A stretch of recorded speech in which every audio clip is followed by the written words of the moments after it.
lying weakens the body, even when we don't know that what we're saying is not true for us at the deepest level. It's really intense. Welcome back to the Soul Collective podcast. I am so grateful you're here. I'm feeling a little nervous slash excited to connect with my guest today, Martha Beck. I am a huge fan of hers, not only because she is an absolutely brilliant human being, but also because of the extraordinary stories she tells. So I hope that we will get into some of those in our conversation. But Dr. Martha Beck is a Harvard-trained sociologist, world-renowned coach, and New York Times bestselling author. She has published 9 nonfiction books, 1 novel, and Oprah has called her one of the smartest women I know. Martha, it's an absolute pleasure to welcome you to the Soul Collective. Thank you so much for joining Oh, us. the pleasure is all mine. Thanks for having me.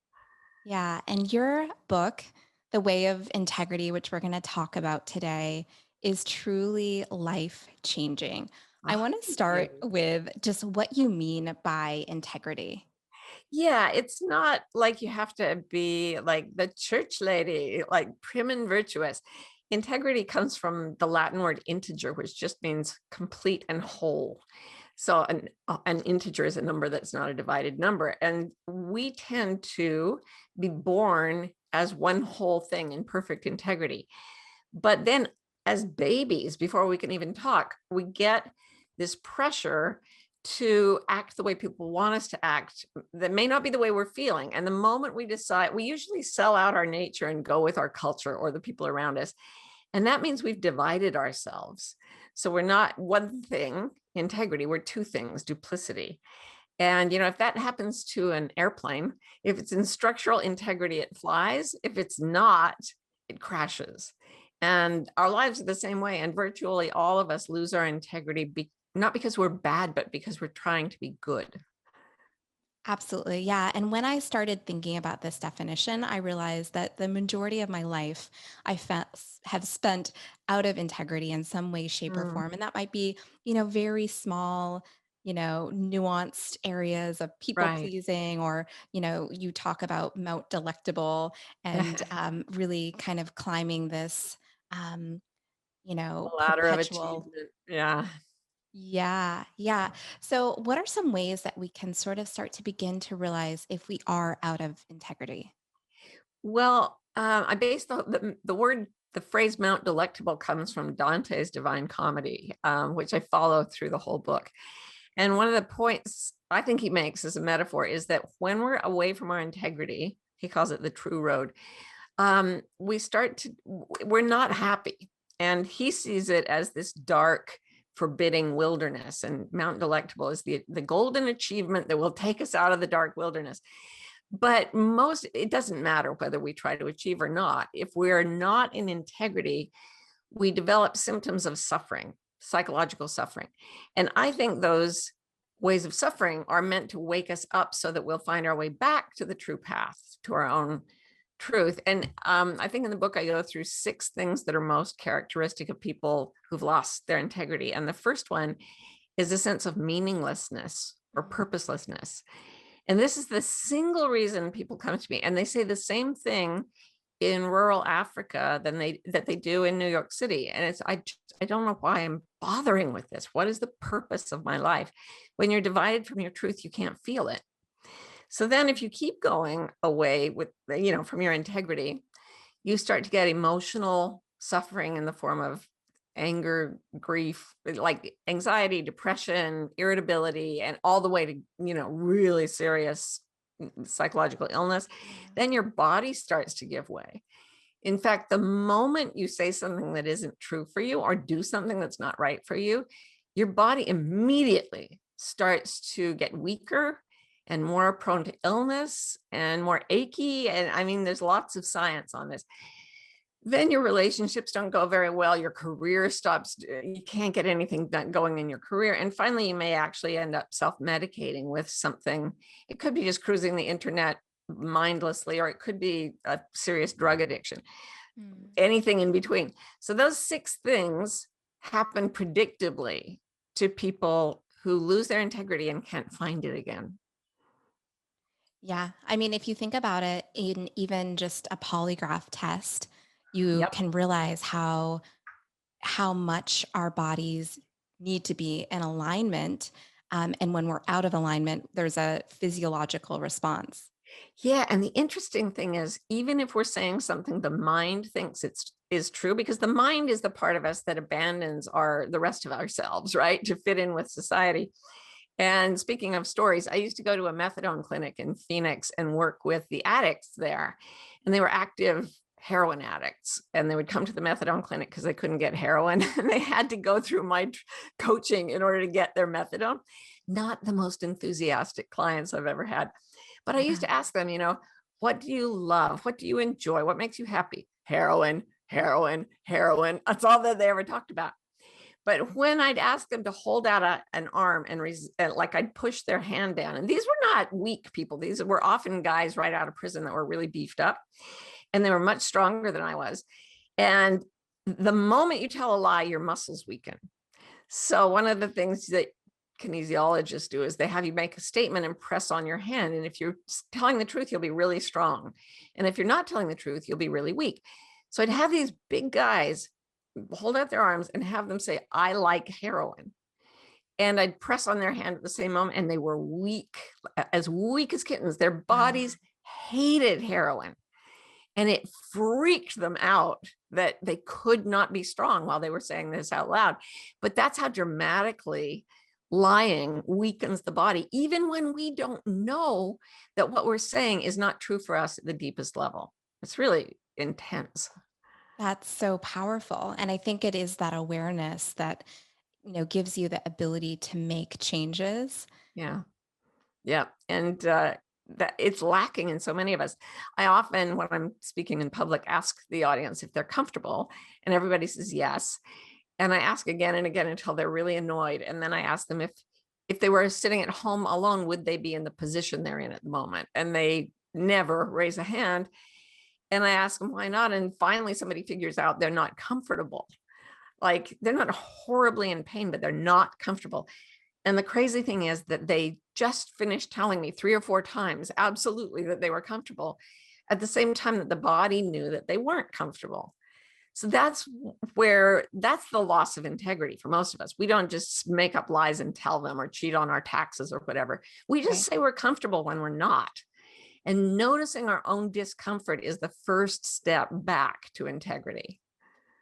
Wow. Yeah. I think we have such a high pain tolerance, if you would, Yes. culturally, in terms of, just focus on the end goal, or, you just work hard. We kind of have these Yeah. mantras that are ingrained into us that, No pain, no gain. Yeah. exactly. Yeah. So for you and your journey, what were some ways that you began to realize that your life was out of integrity? Well, I was clinically depressed from like the age of 5. I was always like, I remember being 6 years old and wondering how to kill myself. I was not a happy child. So there were a lot of emotional symptoms. And then when I was 18, I started to get really bad physical symptoms. I developed a whole, cluster of autoimmune diseases that were all poorly understood, progressive, and incurable. So I was pretty much sidelined with intense chronic pain all over my body, my muscles, various organs. And that went on for about 12 years. So I was pretty much bedridden for 12 years, and things just kept getting worse. And it's not easy to cheer up when you're in that much pain either. So it just got worse and worse and worse. But I have a very high pain tolerance, physically and emotionally. And I was able to keep driving through that and get my doctorate and have 3 kids and all of this. I could barely, I spent almost all my time lying down. And so that was the depth of suffering I reached before I decided that I was going to find my truth, whatever it took. So I decided not to tell a single lie for 1 calendar year. And I kept that resolution. And oh my, did the crap ever hit the fan in my life when I decided to stop lying. Oh my gosh, what a remarkable journey. I want to ask you about that. But first, I have a quick question about Yeah. autoimmune conditions, because it's something that I previously struggled with as Oh, well. And really? yeah, and just curious about that, if you've ever sort of studied the correlation between autoimmune conditions and integrity. Oh, absolutely. I'm obsessed with it. Yeah. Obsessed. It's the core of the life coaching system I developed. I used to read the Journal of Psychoneuroimmunology obsessively to look at the research on the connection between psychological states and the way it affects the body. And because your brain is not isolated, we think about the brain as being what we use to go through the world, but it's our whole nervous system, right? If Yeah. it affects the brain, it's going to affect every nerve in the body potentially. So, yeah, a lot of autoimmune diseases happen to people who are, especially people who have had difficulty in childhood or Mm. go through a massive trauma as adults. And so they get set in a kind of fight or flight. And the basic untruth that they instantly hold is the world is really dangerous. Mm. So if you're always on alert, always, like I had horrible insomnia, intense anxiety, and the body just starts to give up under that deluge of fight or flight hormones and no rest and constant activity. And the body starts to burn out really quickly. Yeah. And yeah, you have to get yourself back by unlearning what you learned through trauma or socialization. Yeah, yeah, that's so interesting. And I think it's a powerful correlation to make is just how much the mind and our mental state has on the physical body Yeah. and the steps that we can take to return to wholeness as you talk about and really be in a more peaceful state of mind. So Yeah. talk to us a little bit about your journey that happened New Year's Eve and deciding Yeah. to never tell a lie for an entire year. Oh my goodness. I was raised really, really Mormon in the Mormonest place in the world. I'll let you guess where. And then at 17, I went off into my whole adult life had been at Harvard. So it was about as different as it could be. But neither of those cultures really fit my true self. Anyway, I had had a child with Down syndrome, and I had to choose whether or not to terminate that pregnancy very, very late. So even though I'm pro-choice, I kept the baby, and the people at Harvard were not pleased with me. It was kind of the first time I chose my truth over the advice of powerful people around me. But I went back to Utah for a while to finish my dissertation because I knew people would accept my decision about my baby. And then I found out that Mormonism really didn't fit me very well at all. So I was at this New Year's Eve party with a bunch of Mormons, and I said, here's my resolution. I'm not going to lie this next year. And they all just went, what? You can't do that. No. And I was like, wait a second. I thought you guys believed in truth and justice and the American, whatever. And they were like, no, you can't go telling the truth. And I thought something's very wrong here. But I stopped lying. It turned out I wasn't telling any big lies to get away with stuff. I was just saying I was comfortable with things when I wasn't comfortable with them Yeah. and doing things that I didn't want to do. And when I stopped, oh, good heavens, that in that one year, I lost my religion, which meant losing my family of origin, which was, I had 7 siblings with kids, Wow. and that all went into the fire. Every friend I'd made before the age of 17, everything, my home, because I was sort of, people would literally turn their backs when I walked down the street. My neighbors would physically turn their backs because I'd left Mormonism. Wow. And so I left my home. I quit my job, didn't like that. Quit academia, which is the only way I had of making money, the only thing I'd been trained to do. I realized I was gay. So there went my marriage. It was just pour gasoline on the whole thing and set it ablaze. It'll be great. Keep you warm at night. And in the middle of that incredible storm of loss, my depression went away and my body started to heal for the first time. So Wow. even though I was in intense grief and going through the whole grieving process, I started getting well because I was going back to my truth. And that's when I thought, oh, there's something very important going on here. No wonder every wisdom tradition says the truth will set you free. Mm. So, so powerful. It was intense. I do not advise that. That is not in this book. Do not go a year without lying as your very first thing to move toward integrity. Take a tiny step.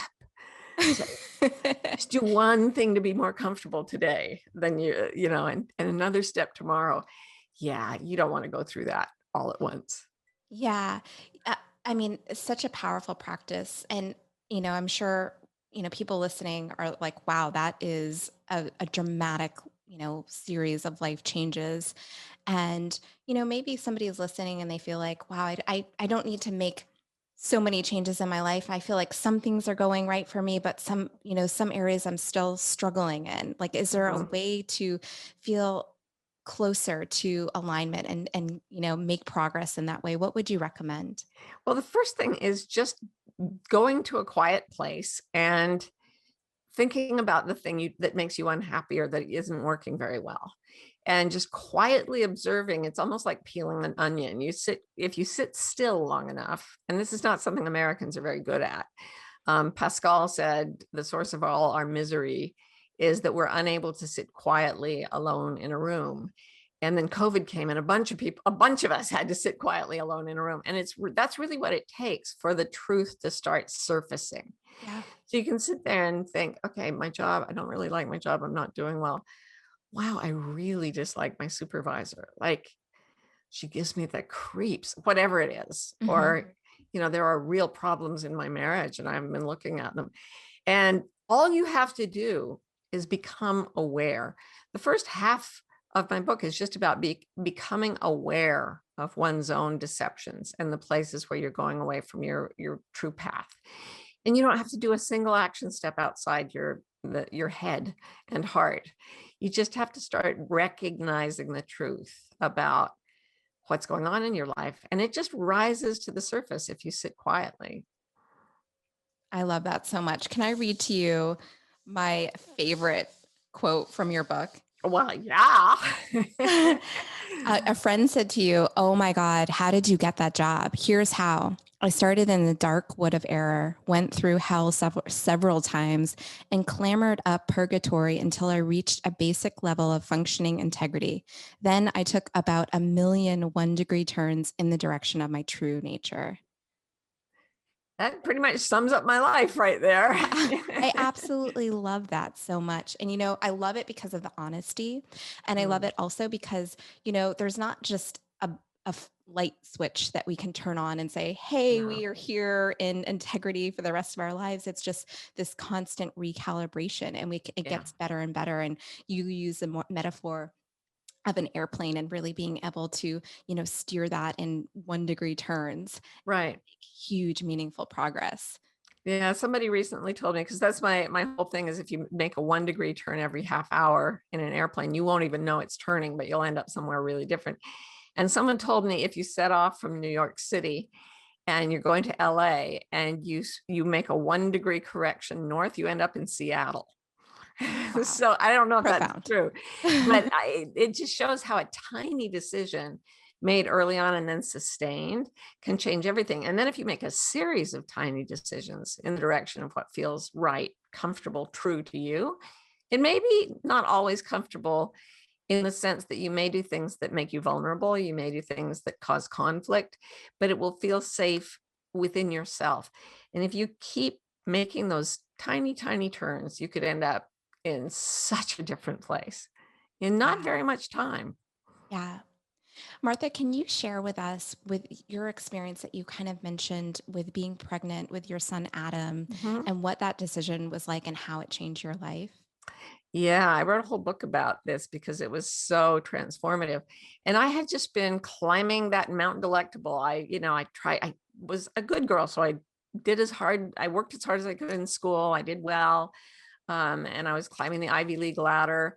And it was all about intellect and achievement and that whole culture. And then I became pregnant. And during this pregnancy, I started having psychic experiences, which was very alarming to me, but they kept happening. I could see what was happening to people I loved when they were far away and so on. I was, Did this carry on after you were pregnant as well? it's funny. It's like a door opened really wide during the pregnancy. And as he was born, it closed, but not completely. Mm. So I still get little hints of it, but he himself, and he's 30 something now. He's very psychic, Yeah. but he doesn't make any big deal about it. He just is. It's just part of reality for all of us now. That's just Adam. Yeah. But so all these weird things were happening. And then I found out when I was 24 weeks, I was like 2 weeks shy of my third trimester. And I found out he had Down syndrome. I didn't put this in the book, but in this book, but when they called me, the nurse practitioner called me to tell me about the results, and they assumed I would run right in to terminate the pregnancy. And I picked up the phone and she said, Martha, she said, this is the nurse, and I have some not so good news for you. And I heard a voice sort of in my chest or something. It was inside me, but not. And it said, don't be afraid. And then she said, the fetus you're carrying has Down syndrome. And I said, and the voice said, Martha, are you happy? And I said, what? And she said, Down syndrome is trisomy 23, it's blah, blah. And I was like, no, not you. Like, because I was listening for that voice. And I thought, am I happy? Am I happy? And I realized I'd never been happy, and that I could remember.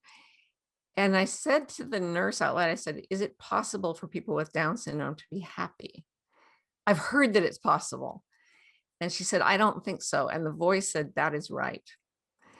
And it was so, and it never said anything else, not for a long time, but it was so clear and it was so clarifying. And I went around Harvard looking, handing in papers and stuff, and nobody that I interacted with seemed happy.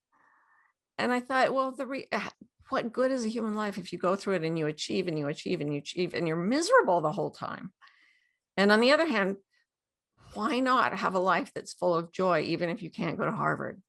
Like, duh.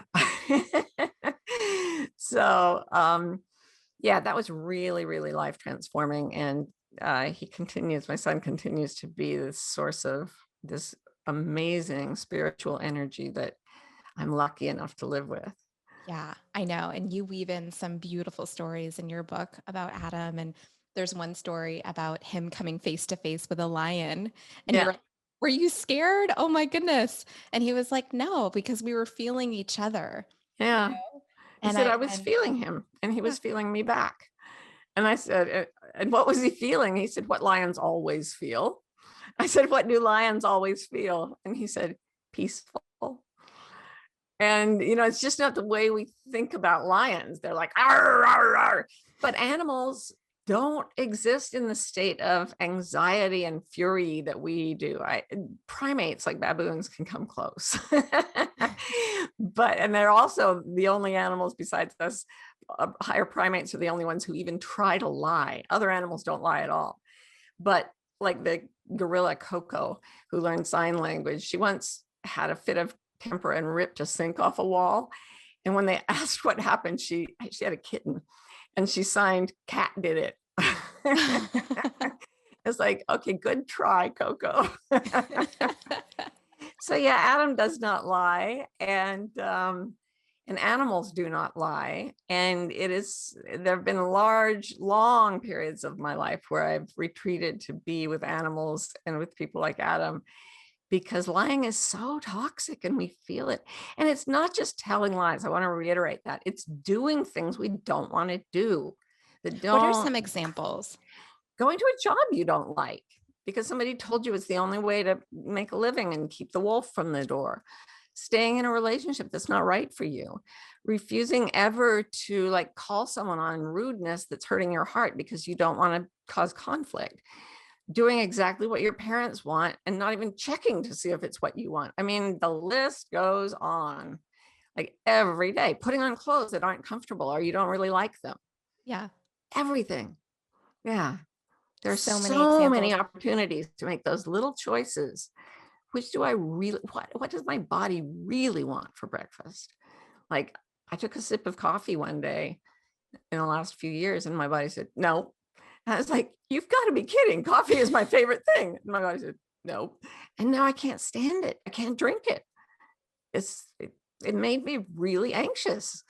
Wow. Yeah. Yeah. And integrity is saying, even though I need the caffeine right now, in my mind, I'm still going to listen to my body. Yeah. Yeah. You just always go toward truth. Or if you don't, sometimes I'll have to drive early in the morning. So I say, I know this isn't my body's favorite thing, but in the entirety of things, um, this may be wiser. So after my year of not lying at all when I was 29, I decided, I'd thought about it a lot for a year. And I thought, if I were in Nazi Germany and I had a family of Jewish people hiding in the basement, and the Nazis came to the door and said, "Are you hiding Jews?" I would have said, "No, I'm not," and felt completely moral about lying. So when you're in a system that is insane, your integrity may tell you, or when you're in an unusual situation, your integrity may not always tell you to do the same things. It moves like a river through a forest. It's not like, okay, never lie. That's the whole rule. I'm never going to vary this. Here's what I am. Here's what I do. No, moment to moment to moment, your integrity tells you which choice is the wisest one. Mm, And that's what you do. I love that so much. How would you think our world would change if everybody took a step closer to being in integrity? Ooh, I get chills when you say that. And I love that the purpose of your podcast is to assist in a transformation of human consciousness.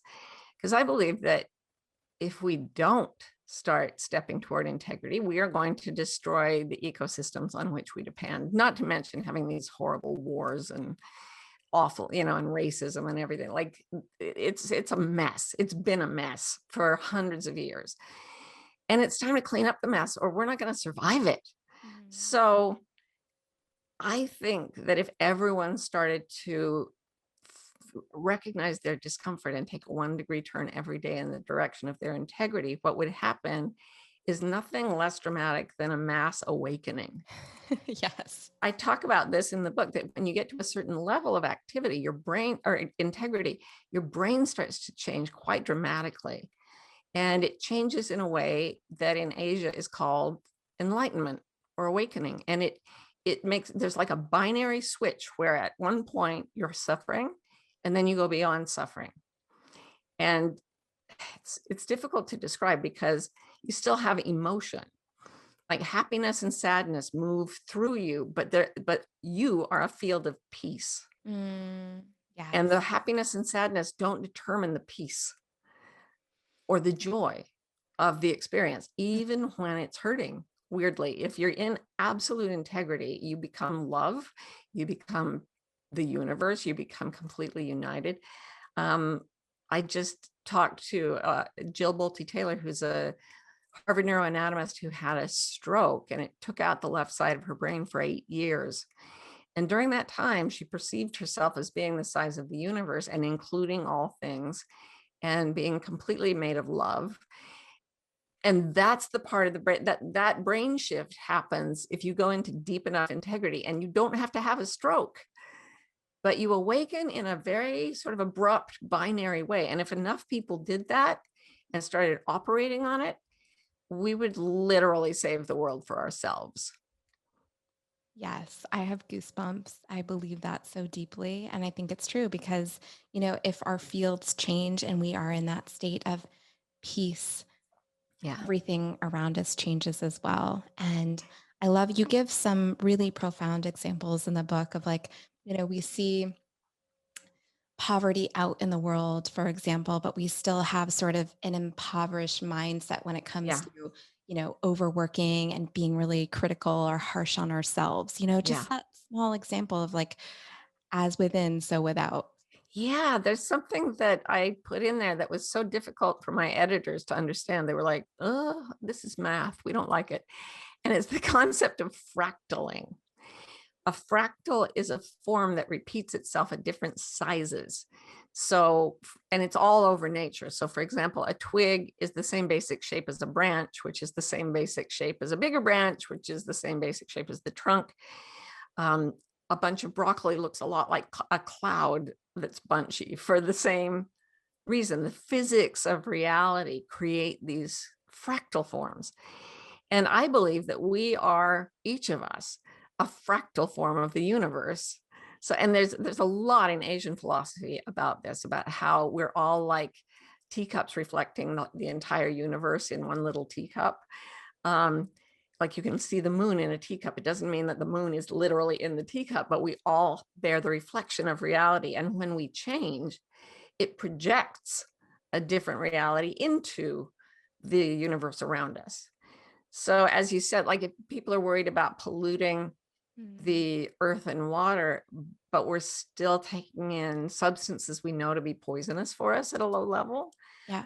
Alcohol, tobacco, whatever it is for, sugar, whatever it is for you that your body doesn't like and you're still taking it in, you can't clean the physical earth around you unless you begin by getting clean in yourself, in your own physical body. That's just, obviously you can work and make things happen, but I really believe that when you go into a state of integrity for yourself, you create a kind of frequency that fractals the shape of that integrity, of that peace, of that love and joy, of true nature. It fractals it to the people around you, and then to whole crowds and your followers online, and that, maybe whole nations in the world. That's my hope. That's such a beautiful way of describing it. It's so true. It's like, our level of consciousness that we apply to anything is how we apply to everything, Yeah. Yeah. Bronnie Ware, I always quote her because I love, kind of just thinking about this in terms of the 5 biggest regrets of the dying. And, the number one regret is, I wish I had the courage to live a life that was more authentic to me. Yeah. And I think the key there is courage. And Martha, you have so much courage, I dislike suffering very intensely, and that makes me brave. No, actually, I had such horrible anxiety and panic when I was a kid. And when I was 14, I almost couldn't bear to go to school. And I realized that I used to fantasize about being able to go inside like a phone booth thing where I could be alone and still attend school, because I loved school, but I hated being around people. And I realized when I was 14 that if I didn't start doing things that frightened me, I was going to end up like living in a tiny apartment with 25 cats. So I decided that every day I would do one thing that frightened me. At 14, you decided. At 14, yeah. And I had a therapist once tell me my biggest problem is that I keep my resolutions. So I did one thing that scared me every day, and it wasn't hard to come up with it. But what I found is that once you've done something that scares you a number of times, it stops scaring you. So then after a few years, I'd run out of things that scared me, and I had to start doing bigger and bigger things to be scared. Yeah. And another thing I learned is that there's no difference between pretending to be brave and actually being brave. So true.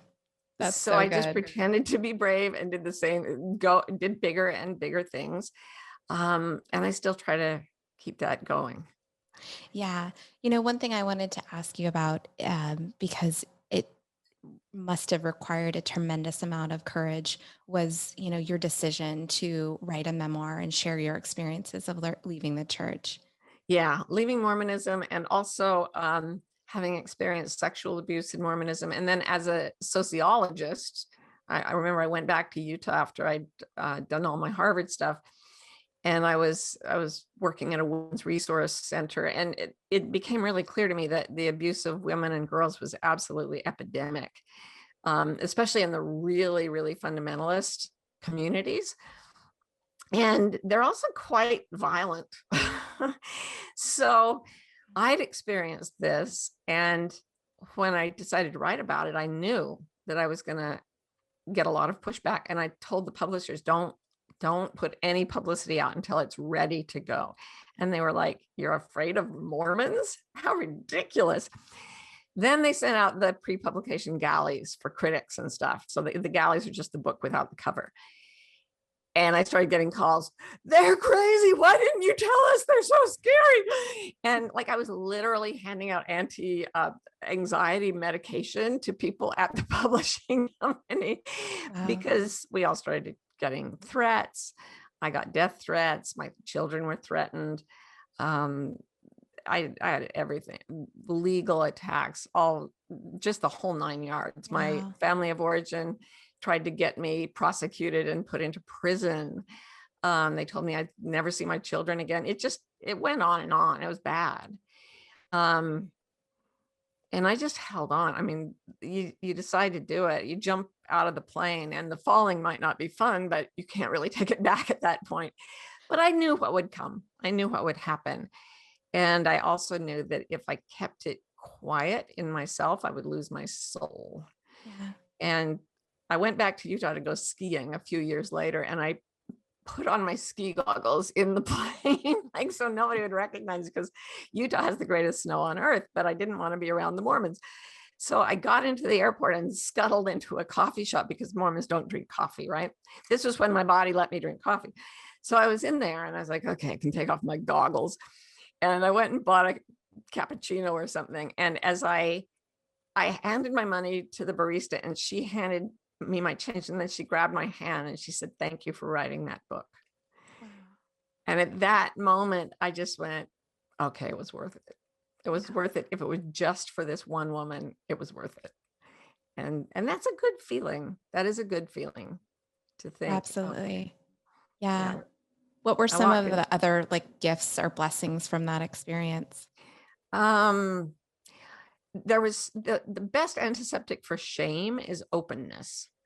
And so I was very, very burdened with shame. One of the most beautiful parts of the Divine Comedy that nobody ever talks about it, is when Dante, he goes through hell, and then he climbs up this mountain, which is like learning to walk your talk. And at the top, he's really clear. He's really in his integrity, but he's got one thing still to do.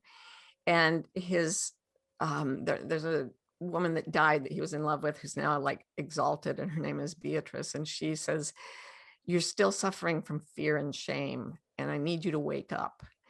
And then she has him dunked in two sides of a river. And the first side makes him forget everything he's ever done wrong.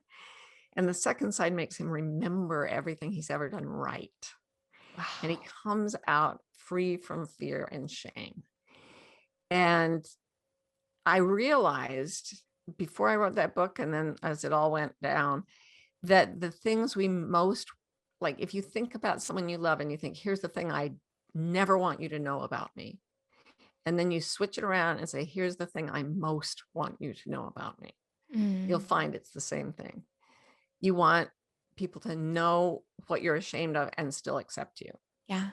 So I put it all out there, and the shame was horrific. I mean, I was talking about sexual abuse. It was very embarrassing.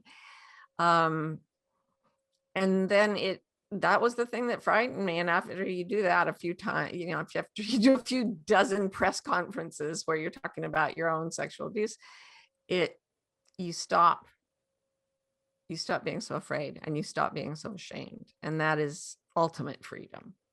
It really is. Yeah, I 1000% agree with that. That's so inspiring. I think it's so true. Transparency, bringing to light anything that we put in the darkness, such a transformative, powerful experience, and allowing people to see us. Yeah. Shame and guilt are what really keep us in a lower state of consciousness. They do. And it's so interesting the way Dante said he makes a big point of saying this river is absolutely transparent. So he's giving us a metaphor for the transparency we need to live in order to be free from fear and shame. I mean, that poem, I don't actually remember deciding to use it in the book. I don't know why I used it. I was not like, it was really interesting, because halfway through, I'm like, why am I doing this? But I meditate every day, and I started feeling like Dante was in the room with me. And it was such a beauty. I started dreaming about him, and I thought, oh my gosh, he went through a genuine awakening. And then he wrote this poem 700 years ago as a map for each of us to go from confusion, from that lost, dark, awful place, to a place where the world is full of magic, full of love, full of peace, full of light. And my goodness, he made a metaphor for every psychological step along the way. That So it is was so really, cool. yeah. And I Yeah. didn't know it when I started reading the book. Writing the book. As I read and reread the Divine Comedy, I go, oh my gosh, that's really good, Dante. Good Profound. for you. Yes. That is so cool. Martha, you mentioned meditation. What are Yeah. some other maybe spiritual practices or spiritual teachers that have been profound in shaping your life? Uh, Obviously, spiritual books, the presence of animals in nature. For me, painting, the visual arts are very helpful, and music as well. Being around babies or people with intellectual disabilities who are completely pure, completely innocent, um, and stillness that is, it doesn't necessarily have to be meditation. Like every time I coach someone, which is pretty rare nowadays, and they're not in a place of really feeling comfortable, I find myself going to deep breathing. The breath, I'm sure you know this, is the fundamental thing that can bring us to peace Mm. psychologically and physiologically. Because we're one of the only animals that can control our breathing. And Wow. when you breathe deeply and slowly, your whole nervous system goes into a state of peace. And that's so easy. Just breathe slowly and deeply. You'll feel better. Yes. So simple. Yeah. And yet I forget to do it. Exactly. We It's forget. I crazy, know. but I forget. Yeah. Yeah, that's so cool. I know you have a course that's coming up on creativity. Mhm. Just curious for you, have you found a direct correlation between integrity and creativity? Oh, I'm so glad you asked that. It's so interesting because I thought, this is probably the last book I'm ever going to write because I think I found my silver bullet. Integrity is my silver bullet. It may not work for everybody, but I really believe in it. So I didn't think I'm finished because I know I'm imperfect, but I thought, yeah, I think I found the thing. And then as I lived, because I'm writing about this, I feel like I've got to live it, or it would be the height of hypocrisy. And what I've experienced since publishing the book has been this explosion of creativity. And I think it's because the brain actually inhibits the creative power that made us and the rest of the universe. It's manifesting itself as everything. And I think we're one of the few ways in which the consciousness of the universe can actively create in material form.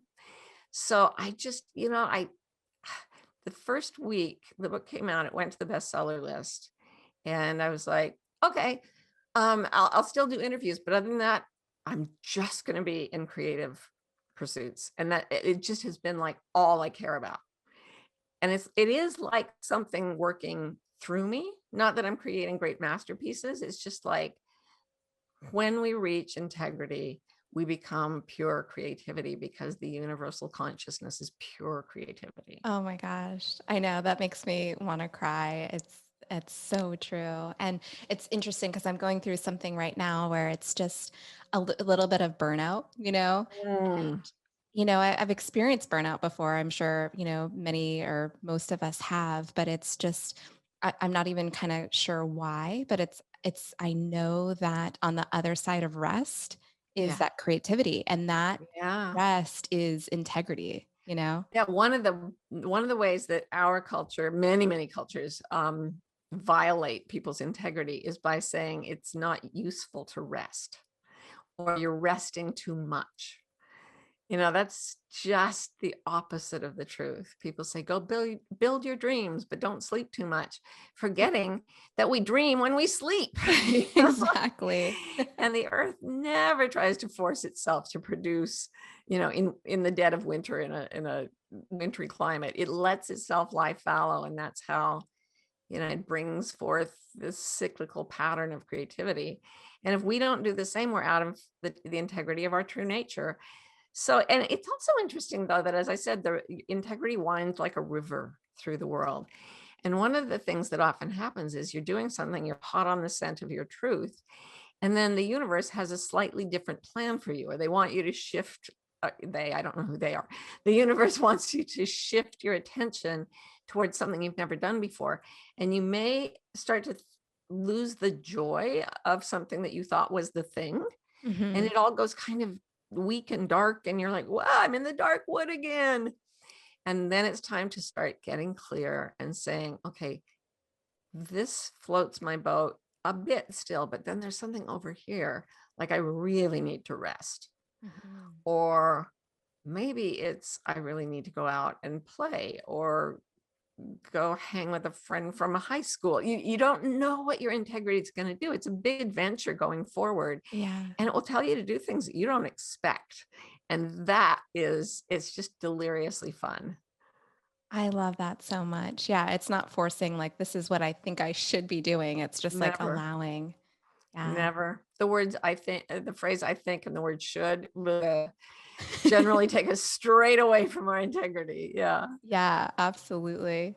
Oh my gosh, Martha, this has been such an amazing conversation. I just want to honor you and I Oh, just thank you. I've love all the enjoyed it so magic and much. yeah, honesty, transparency that you're bringing to the world. You Where can too, Emily. people, You're amazing. thank you. Where can people go to learn more about you and your course that's coming up? marthabeck.com. It's on my website. It's the Awesome. best place to go. Yeah, thank you, thank you, thank Thank you. you so Many much, blessings to Emily. you. It's wonderful to meet you. Yes, likewise.